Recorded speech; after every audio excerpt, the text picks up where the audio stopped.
What's up guys, girls, and climbers? The Tower is a set of platform levels added by RobTop in Update 2.2, which are meant to function as unique and interesting introductions to the gameplay of platformer mode, as well as showcasing some of the cool things that can be done in the editor in platformer levels. These levels are pretty linear, but I had a thought.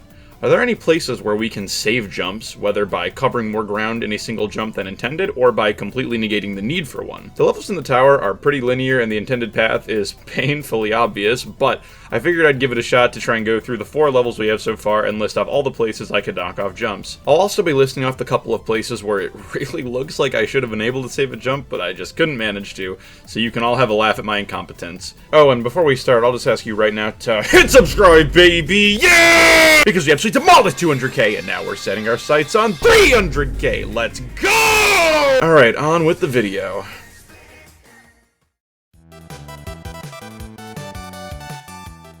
So the first thing we should probably cover is what the game actually counts as a jump. The short list is the cube jumping, the ball flipping, the robot jumping, and any game mode hitting an orb. Luckily, only these 3 game modes are used in the tower, so they work for our purposes. Strangely, UFO flaps don't count as jumps, even though they're much more jump-like than the ball flipping, but either way, there's no UFO in the tower, so it doesn't matter. Now onto the levels themselves. The first level of the tower is fairly basic and as such has some pretty unremarkable parts. There are a handful of spots in this level that seem barely not possible, and because I want to vent my frustrations to you, I'll be mentioning those as they're relevant. The first 5 jumps have nothing to even bother writing about. All of them are too short and too far apart for any potential jumps to be saved here. But this upcoming pit with the orb was the first place that really piqued my interest. It looked to me to potentially be barely possible to jump late before the spike pit in order to hit the orb and then land on the crate, saving 1 jump. However, while you can make the jump from the spike pit straight to the orb, you'll end up hitting the orb so late that you don't actually get enough height to get to the crate, thus marking the first time in this challenge that RobTop has crushed my hopes and dreams. So we hit this snazzy double click instead and move on. The second poison pit with crates over it is where we finally start making our mark on this level. The intended route for this part entails 5 jumps, 1 for each crate, plus the start. However, we can pull off some coyote time tech from the first jump to make it straight to the second crate, from which we can then jump over the third crate straight to the fourth, thus completing this segment in 3 jumps instead of 5. The 2 jumps beneath the fireball cannons are, again, unremarkable and can't be optimized. However, this jump immediately following the cannons allows us to jump straight up to the first wooden platform. A casual player will usually land on the ground beneath and have to waste a jump getting up from there, so that's another jump saved. This pink orb is yet another point of sadness. I was hoping we could jump straight from this first platform to the orb and then bounce across to the platforms on the left. However, since this is a pink orb, the height we get from it is simply not enough. So we again perform a double click out of cope and move on. We can, however, jump from the left side straight to the yellow orb and save a jump though, as this orb does finally give us the height we need. Now, the moving conveyor segment has some pretty questionable collision, but we can run off the sinking edge of the platform and land right on the rising edge to save 1 to 2 jumps here. Now, I tried for a long time to find a way to clear these 2 saws in 1 jump. Incredibly tempting, as they seem to form something around the same width as a triple spike when they're at their closest. However, no matter what I did, I could not clear this in 1 go. I'm honestly not sure if it's possible. The moving platforms up ahead gave me the ego boost I needed though, as we were able to save plenty of jumps here, not needing to make a single one to get through. I was even able to nab the 3rd blue coin as a flex. From here, the rest of the level is basically a straight line, so we finished the first level of the tower with 22 jumps.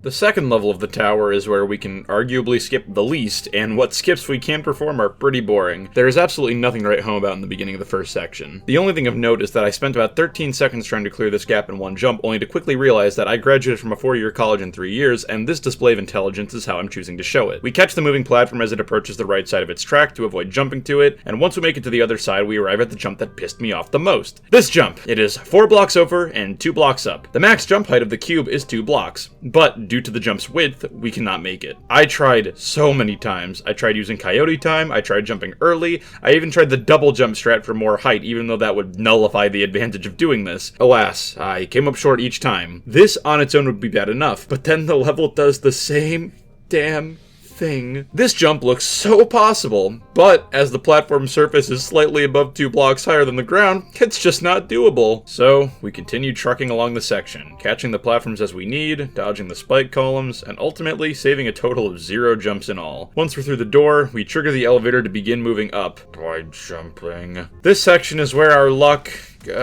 quote-unquote, turns around, I guess, if you could even call it that. Our only method of saving jumps now is by squeaking between the spikes that rise from beneath the ground whenever possible. Keep in mind, it is not always possible to do this. We can do this a total of 3 times. Here, here, and here. It is worth noting that the final of these 3 jumps is pretty hard to do, but all in all, that's it. These are the only 3 jumps we can save in the sewers, so hopefully the Cellar treats us better.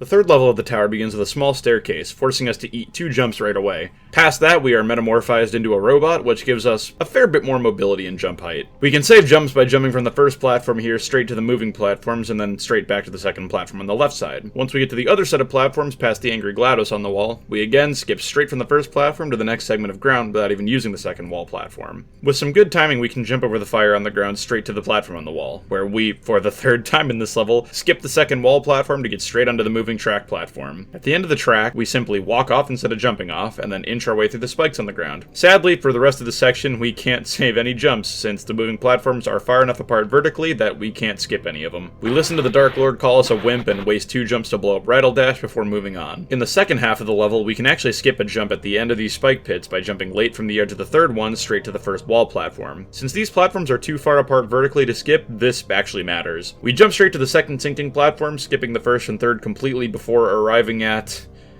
this part. Okay, this part irritated me so much to playtest, and you know why? Hitboxes! This part has the most irritating hitboxes for this challenge, because it was the biggest example of having my hope crushed in the whole challenge. See this?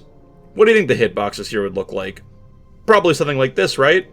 Nope, these are all spikes. There is no ground to stand on despite the blocks being visually there. I don't even know for sure if this would have helped us save a jump, but the fact that I can't even investigate this possibility is grounds for a complaint. Anyways, in this part we can save 2 jumps by just walking off the sinking platforms to land on the rising ones with the right timing. And that brings us to the end of the cellar. Only 1 more level left, the secret hollow where the cursed thorn awaits.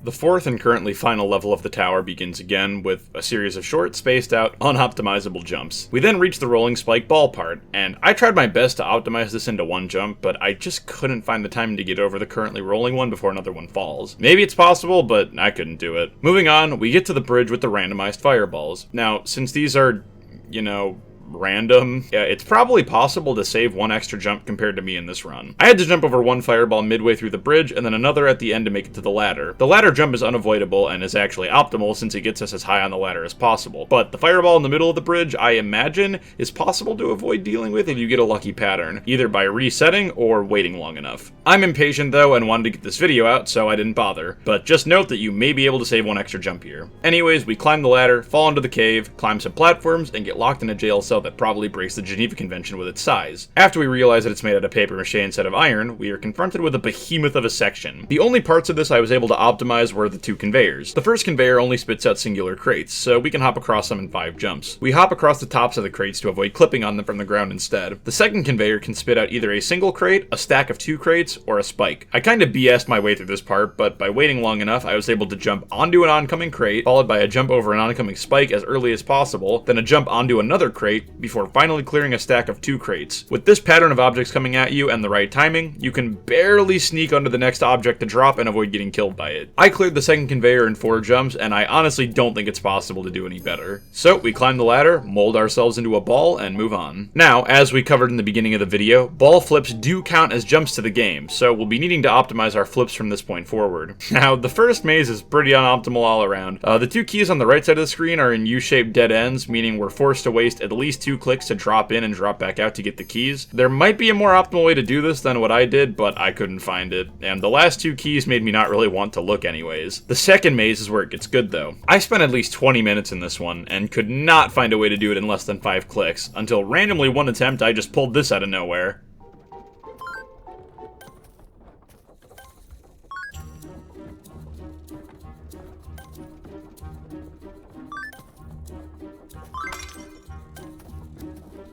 And that is definitely the most optimized that maze can be. Since there's 4 keys, and it's impossible to collect more than 1 per flip, 4 flips is the perfect run. Now that we're cubified again, we can take on the Cursed Thorn, and I am proud to announce that you can literally win this fight without jumping at all. His fireballs and lasers are trivial to dodge without jumping, and the only attack that I thought might be a problem, his ground pound, can be dodged thanks to the same thing that screwed us over in the cellar. Hitboxes! So with that said, we beat the Secret Hollow in 71 jumps. By far the most out of the 4 levels, but honestly that's kinda to be expected. It's actually interesting that the minimum amount of jumps needed to complete each level increases as we go through the tower, but that could just be attributed to length and not difficulty. In total, it takes us 159 jumps to beat the entire tower, with a small addendum that it might be possible to get 158 by skipping the fireball on the bridge in the Secret Hollow. With that said, thank you all very much for watching. I hope you enjoyed this video. I haven't made a scripted video in a while, so this one felt kinda nice to record. Special thanks to all channel members including Village, Invdu, Manager Magalore, Quality History 47, and SSF. Thank you all very much for all the support. It means the absolute world to me. And yeah, again, thank you all for watching, and I'll see you guys in the next video.